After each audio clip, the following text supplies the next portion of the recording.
They say you are what you eat, so I don't eat chicken feet. But I love me some of Grandma's pickled beets. Well, cut it up, put it in the pan, throw it over your shoulder and see where it lands right here in Farmer's Kitchen. Maters, taters, beans and corn, the cows in the barn and the sheep's been shorn, kids in the barnyard chasing Grandpa's chicken. Spices, slices, cuts and dices, gonna slash your grocery prices right here in Farmer's Kitchen. Help you grow your garden good with recipes to suit your mood. Try some grub you've never tried before. Smash it with a wooden mallet. Gonna educate your palate right here in Farmer's Kitchen. In Tim Farmer's Country Kitchen. We're gonna cook something good now. Funding for Tim Farmer's Country Kitchen brought to you by Woods Equipment Company has every tool you need to make working the land as rewarding as hunting it.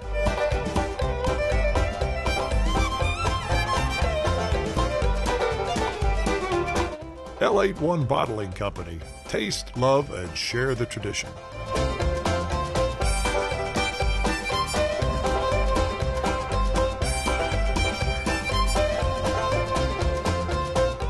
Rose Farm Supply. Family farming and commitment to our customers since 1982.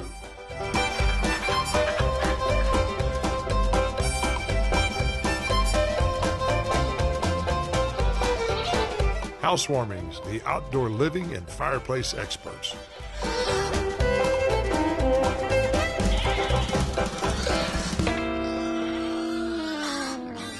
Hello and welcome to Tim Farmer's Country Kitchen. You know what it is? It's Hat Day. Hat Day. It is Derby weekend, and this will carry over through the week of racing. And so, being that that's the case, Nikki's been researching very carefully Derby traditions. And today we're going to make several things that are pure Kentucky, and some of them sort of Kentucky, but they're really, really, really all about race time, Derby time, so on and so forth. Now, one thing that we're going to have in a minute is a mint julep. Now, we're going to have DeAnne come in here, and she's going to show us how to make the perfect mint julep. And the reason that you have that hat on... Because my hair was bad. It looks like it's been sitting in the closet after you wore it one Derby several years ago. That was fun. It's been scrunched up a bit. But in the tradition, I'm not so much into the tradition. Where's your hat? I'm good, thanks. Okay. Only during the cowboy cooking segments. Okay. And being that the real Derby pie is copyrighted, we technically couldn't make Derby pie. Well, they won't give you the recipe anyway. He created it's a secret. It's top secret. Nobody has it. Now, the real Derby pie, there's a little bit of history here. It was served at the Melrose Inn in Prospect, Kentucky. George Kern was the manager of the restaurant. He developed this recipe with his parents. In 1968, Derby pie was registered with the U.S. Patent Office and the Commonwealth of Kentucky, and it's baked since then solely by the Kern Kitchen, a small family kitchen in Louisville, Kentucky. And you've done a little bit of research, yes. And you're going to take your pecan pie. And what we have in our cookbook, which is our favorite pecan pie, and we did the pie crust, which was also in there. But also, remember the old book we found? Oh yeah. That one has a pecan bourbon pie. So I've kind of put these two together. And again, this is the coolest book. Yes, I have found so much neat stuff. It's called Out of Kentucky Kitchens, and it's by Marion Flexner. And again, this was, I think it was in the 40s, and that's where we got the original recipe from the actual hot brown, which during your research you found out is one of the four things that is really a tradition around Derby time. People's four favorite things. Four favorite things: mint julep, running horse pie. Doesn't sound very good. And what else? Kentucky hot brown. Kentucky hot brown. What else? And fried green tomatoes. Which we're going to have all on our show tonight. We're going to show you variances of those. Now, let me tell you about what's coming up very shortly.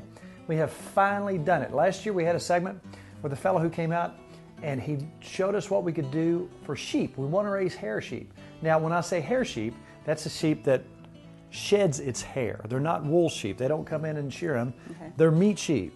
You have been on me. You want fresh lamb. That's coming up. We're going to go visit somebody, a very familiar face right up the road, who raises chickens. And we also are going to have a guy come up to our farm, him and his wife, and And we're going to talk about edible plants in Kentucky, things that you can go out and pull out of the woods. That are right out there now. Right out there right now that we can bring back in our kitchen. My grandfather used to do that and make stuff out of it. Yeah. Your grandfather was the guy who really could live off the land. He lived off the land. So that'll be interesting. So we have so much fun stuff coming up. Bobby Joe Ellis is going to be back with some of his gardening secrets. We're going to go visit him at his garden. Because it's so beautiful. Right now, you know, a lot of people don't put their tomatoes out till after Derby Day. He's putting his tomatoes in a wagon. Really? He'll bring them out during the day, let them get sunshine, and put them back in the house at night. Good for him. That's why he's got good stuff. That's why he's always got good stuff. You know, we're in Kentucky, and if people were having that kind of pie, right, and they really enjoyed it, and they were around Derby time, jockeys would love it. So let's call it Jockey Pie. Jockey Pie. We'll invite them all Kentucky over for Jockey pie. Pie. I love Kentucky that. Perfect. Kentucky Jockey Perfect. Pie. All right, tell us how you do it. All right, here's how we're going to, and I need your help. We're going to first boil 4 ingredients. Boil 4 ingredients. And our 4 ingredients are 1 cup of dark corn syrup, a cup of sugar, and a cup of brown sugar. All right. And then... Let me mix this up. Yes, your bourbon of choice, and you picked Town Branch. We're going to put a quarter... Hey, we visited them, sure. You all want a good tour, go take a tour of this place. Good bourbon. We're going to do a quarter cup. And our first thing is to get all that, let's get it to a boil. Or at least melted. It says boil or melted, and I've just read different people's recipes between this old book and just what other people do. People like to get all this mixed in together. Kentucky Jockey Pie. Kentucky Jockey Pie. Looks perfect. What's the next step? Good job. You've already melted a stick of butter. I melted, yes. It was a 3rd stick of butter, and this is in our new pottery. Isn't that beautiful? But this is from Kentucky. This Love it. stuff is made out of clay from where Mom and Dad live. That's cool. And our pie pan's from them. Isn't that nice? I love it. Nice big pie pan. All right, so I've melted a 3rd stick of butter. We melted it on the stove. And we're going to put 4 eggs in. And these are our eggs from our chickens. That makes them special. You can whisk if you like. You can be my whisker. Oh, you want me to whisk? Yep. These are our chicken eggs from our chickens. I'm going to put a teaspoon of vanilla in here. Actually, we'll put 2. 2 teaspoons of vanilla. 2 teaspoons of vanilla. And here's the next. This is the unique ingredient that I saw people use, cornmeal. Cornmeal? A couple teaspoons. Not cornstarch? No, cornmeal. Okay. And Weisenberger has a good, we love Weisenberger. All right. Now if I'll stir and you pour this into this mixture. There you go. How can you go wrong with that? Now this, I have the oven going at 325. I have it warmed up. Okay. And we're going to cook this about an hour. And then it says to let it set a couple hours so it'll harden up. Ooh, that smells good now. If you want, I have a cup of chocolate chips. Sprinkle those around. And we have in the bottom of your... Yes. All right. And a cup and a half of pecans. Look at that. And it's ready. I'm How just could going you beat that? to pour this on top. All right, listen to this. We got Kentucky dishes here, pottery from Tater Knob. We've got Kentucky eggs. We got Kentucky bourbon. Kentucky Proud Pie. It's got to be. We got Weisenberger. Now, is this going to be good or what? Oh, I'm ready. All so right. then it's ready to pop in? We're going to cook it for an hour. Go for an hour. We're going to check it. At 325? Right. Let's do that. Pop her in.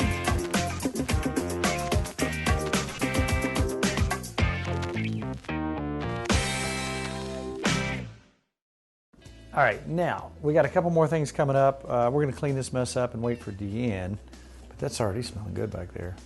And again, we got all kinds of fun stuff coming up, but speaking of fun stuff, Tim Farmer's Country Kitchen Facebook page. Like it, check it out, and look and see where we're going to be. We're doing all kinds of fun stuff. Tim Farmer's Tiny Country Kitchen is going to come out of the shop and hit the road wide open. We're going to do some cooking on the road. Also, check out timfarmerscountrykitchen.com for any recipes or shows that you might have missed. If you missed a show, click shows, then click YouTube, and there's literally bunches and bunches and bunches of stuff to look at. Back to the reality of the situation. Let's clean this mess up. Okay.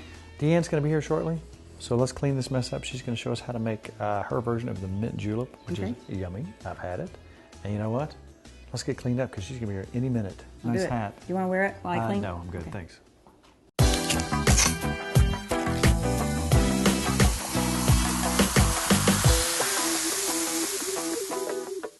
DeAnne is here in her hat. I wish I had a derby hat. Yeah, you need a derby hat. Don't you have a derby hat? A chapeau, anything? I don't. Nikki's wanting me to put one on, but it's, it's just not my kind of thing. Well, maybe you could pull it off. I'm a cowboy cooking hat kind of guy. We'll try it on a little while, see how it works. But anyhow, you are here because it's derby time. It is derby time in the bluegrass. In the bluegrass. That's like, everybody's got derby parties, and if you have a derby party, you must have a derby drink. You must. And it must be Kentucky. It's totally Kentucky. So that's why you're here I am here. to help us. What are you going to call this drink for the Derby? We're going to make a mock mint julep with ale 8-1. Now, Okay. of course, at your Derby party, the best way to serve an ale 8 is straight out of the bottle. And of course, we prefer that. Then we can do that. However, if you would like to serve something to your guests that is like a mint julep, but you don't want to serve an alcoholic beverage, we're going to make a mock mint julep. Oh, so therefore the mock. So Yes, so okay, no all right. alcohol at all. We're going to take a cup and a half of sugar, put it in this pitcher, and then we're going to take 3/4 of a cup of lemon juice. Fresh squeezed lemon Fresh juice. squeezed lemon juice. And then I need 2 cups of water. So I'm just going to try to mix the sugar up a little bit Gotcha. before we do anything else. This recipe was actually created by Tootsie Nelson. Do you know Tootsie? Tootsie Nelson, I don't think so. She's the daughter of Stanley Demas, the owner of the Coach House for years and years and years. Yeah. It's not open anymore, but she's a chef in her own right Mm-hmm. and created this recipe for us for Derby. So even the kiddies can have some of this. Oh, yes. And of course, they all like to participate in the Derby. Mm-hmm. You don't necessarily have to have a big party either. You know, sometimes it's just your family party and you want to have themed recipes. And So- the mint, obviously. Yes, we're going to take 4 sprigs Okay. and we're going to stick them down in here. They're washed and rinsed and ready to go. Ready to roll. And mint, if you have not tried to plant it, it's very hardy. It is. It'll It will on- take the place. Yes. So if you want to go out and buy you some mint and always have some fresh sprigs, we would highly recommend it. It doesn't take a whole lot of space. Put it on your back porch. It'll grow. Just watch it and make sure you keep control of it. You know, it smells good. I mean, if it's in a patio area or whatever, it's a nice thing to have around. It smells very invigorating. You know what? That inspires me to want to put this derby hat on. So there you go. Put on your derby hat. All right. I think you can pull it off. I think we could make you a fine-looking woman. I'm thinking I probably won't be wearing that. Your cowboy hat probably suits My you cowboy better. hat suits me better. So now to this, we're going to add a 6-pack of Ale 8-1. That's what I'm talking about. Now, do you serve this chilled? Do you put it in the refrigerator, let it set a while, or you just go right I in would put the over Ale ice? 8 on ice and serve it immediately. Mm-hmm. You could go ahead and make the base ahead of time, but I wouldn't add the carbonation until the very end or it'll go flat on you. Right. And look at that. One more, just to make it interesting. That smells good. It does. Might be pushing the envelope there. We'll stop there. And then we'll give it a stir. Let the mint get all infused. And then we have a great Derby glass, which I'm going to fill with ice. I hope you'll come back throughout the summer Oh, because you it's time bet. for summertime drinks and help us out with a few recipes here and there. I'm actually very thirsty. And then we're going to top it off with a mint sprig. Look at that. And there's your... Can I? Let's turn it around. Absolutely. Mock mint julep. Oh, that's yummy. Thank you very much. You're welcome. Thanks Have for you having picked- me. Who's your horse? I don't have a horse yet, but I always bet the 8-1 exacta. No kidding. No kidding. Well, she's going to be back with that, but you know what? We talked about the 4 things that are really popular during Derby time to eat or drink or whatever. Mm-hmm. Hot brown's coming up in a minute, but here, let's take a look real quick at this recipe we did recently that were some of the best fried green tomatoes in the world. Local green tomatoes. Basically, they did a little milk wash and some panko. Breadcrumbs, yeah. I love fried green tomatoes. Then put them in the hot grease, bring them out, let them set, put a little, some kind of magic sauce they put on. Best thing in the world. I bet. I love them. Now here in just a little while, Nikki's going to bring our pie out so we can try it. But, like we promised, once again, here's the hot brown recipe from the actual book that I found in an antique store from the Brown Hotel. Now, of course, people look at our recipes and say, well, it doesn't have tomatoes on it. Tomatoes are optional. You can have that if you want. In this old recipe book, it didn't call for that. This goes way back. Hot brown.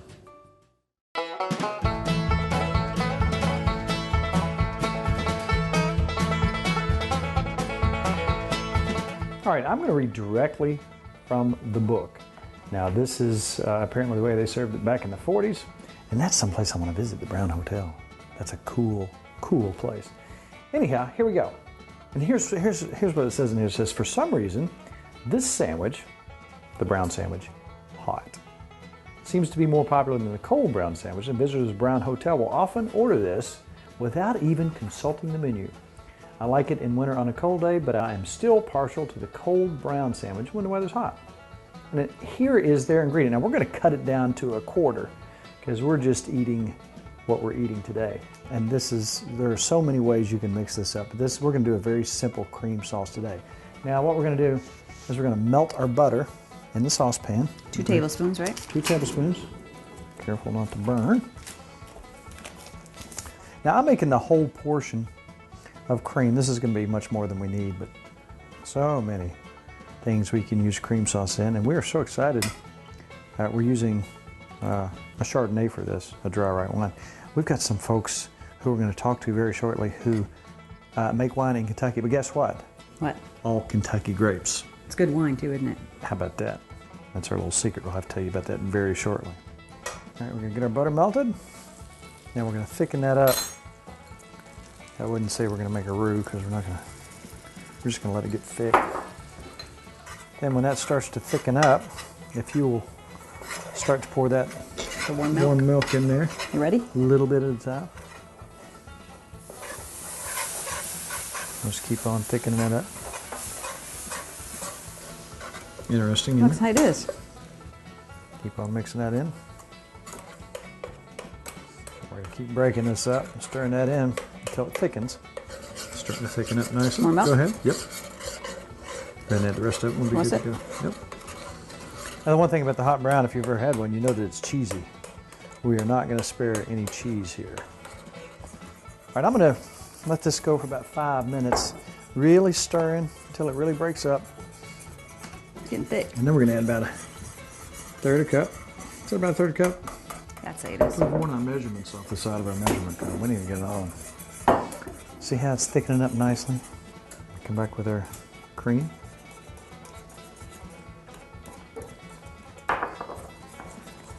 And I don't know, a tablespoon or 2 of white wine. This is Chardonnay. I can't wait to taste this. Now with this, like I said, we're not going to spare on the cheese. I'm going to take some Parmesan cheese. Thicken it up just a bit. You're a good helper. Thank you. You like my right arm and stuff. Really? Yeah. She cuts bait too. Okay, white pepper. Just a dash. All right, look at that. Does that look yummy? It does. I'm gonna come back with a little bit of, add white pepper. Now I'm gonna put a little black pepper because Glenn Thompson, my buddy, likes lots of pepper. He said you can't have enough pepper, doesn't he? He gets on me for my pepper usage. Now let's take our yellow grated American cheese. Let's go ahead and we're making the full cheesy deal. Putting that in here? We're gonna put that in there. How much? And we're gonna melt it. Put all of it in there. Really? We're gonna melt that in there. Meanwhile, I'm gonna take some of my turkey and I'm gonna put a generous portion. Okay, now cover with a 1/4 cup of sauce. All right, now it says to place a 1/4 cup of sauce, but you know what? Just load it up. Load it up. We put this in a Lodge pan because we're going to take it out and eat it out of the pan. Now, place my 2 strips of bacon because we're hungry and because it's Tim Farmer's Country Kitchen. We do what we want. It says a tablespoon of Parmesan cheese on top of that. How about that? Now, can you imagine the melty goodness of this? It says if you have individual shallow baking dishes, either pottery or copper, use them. This sandwich should really be served in the dish in which it was browned. That's the perfect little pan for that. All right, we're going to slide it in.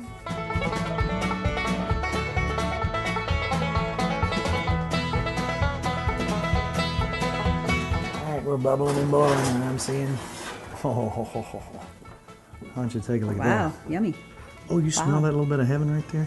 Now this is just that's your hot brown. This is out of a 1940s book. So that recipe, when our parents were kids, Yeah. tiny kids, they were serving this, and I don't know how far back that goes, but look what a cheesy bunch of, can you smell that off of there? The bacon and the cheese, and we can even smell the smoked turkey in there.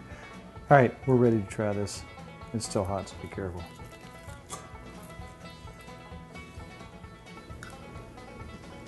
That's yummy. Oh my, there's nothing to that. And the flavors that all combine.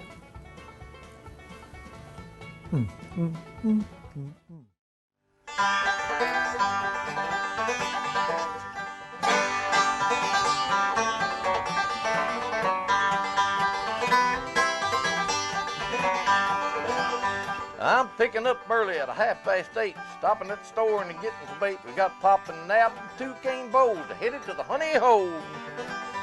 The next thing you know, we're down at the river. Catalpa worm, chicken livers. Sign it right, I know they'll bite down at the honey hole. We ain't got a lot of money to spare today. I feel like a millionaire. Eating fresh fish for supper, I know, going down to the honey hole.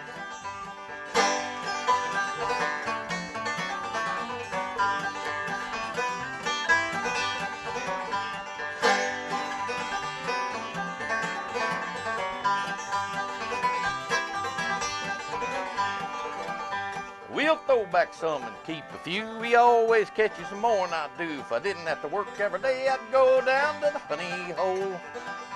If it comes up a storm, I don't care. There's a great big old rock ledge down there. The last time we run off a bear down at the honey hole. We ain't got a lot of money to spare today. I feel like a millionaire. Eating fresh fish for supper, I know, going down to the honey hole.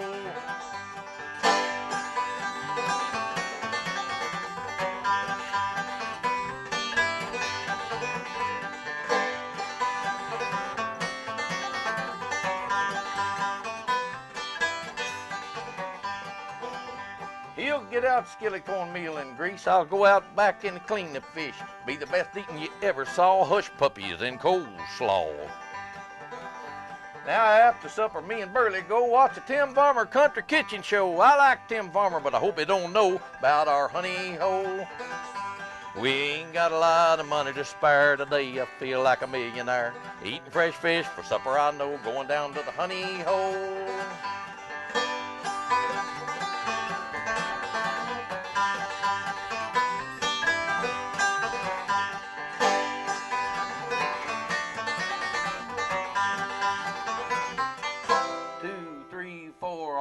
Do is go once more down to the honey hole. All right, now let's bring Nikki back with the pie and the derby head. Ta-da! It looks Ooh, perfect. look where the chocolate has decided to come bubbling up through there. All right, I've had all I can take. Just go ahead and slice it. We should usually let it sit 2 or 3 hours, maybe an hour, so that's all right. We'll go ahead. It might be a little bit. We haven't eaten in a long time. This is Kentucky Jockey Pie. Should we get DeAnne over here? I don't think she's left yet. Let's get DeAnne in here. Right. Where's your derby hat if we're derby in it? Well, since everybody's got derby hats on. What's those? I need a fork. What's front ways and what's back? Well, the tag goes in the back. Oh. Aren't we pretty? I'm glad you didn't know that, though. Oh, I didn't. I didn't have a clue. One for you, DeAnne. I'll put one for me. We'll just probably a bunch of I'm piggies. going to try it. Delicious. Delicious. Oh, my God.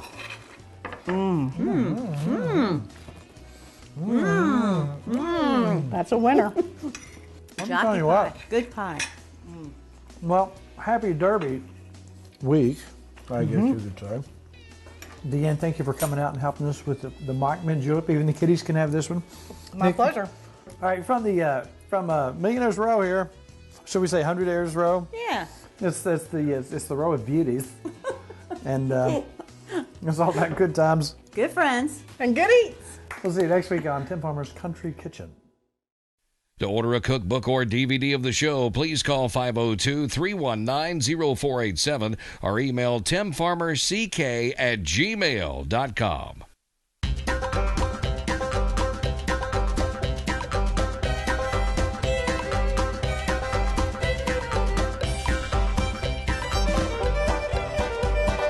Special thanks to Chrisman Mill Vineyards, Good Foods Market and Cafe, Kentucky Beer Cheese, Polecat Custom Smokers, and Weisenberger Mill.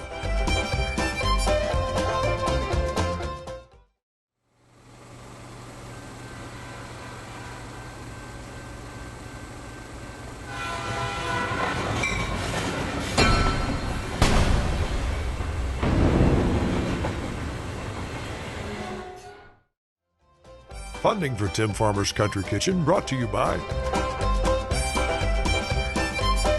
Kentucky Sheep and Goat Development Office. Try something different tonight.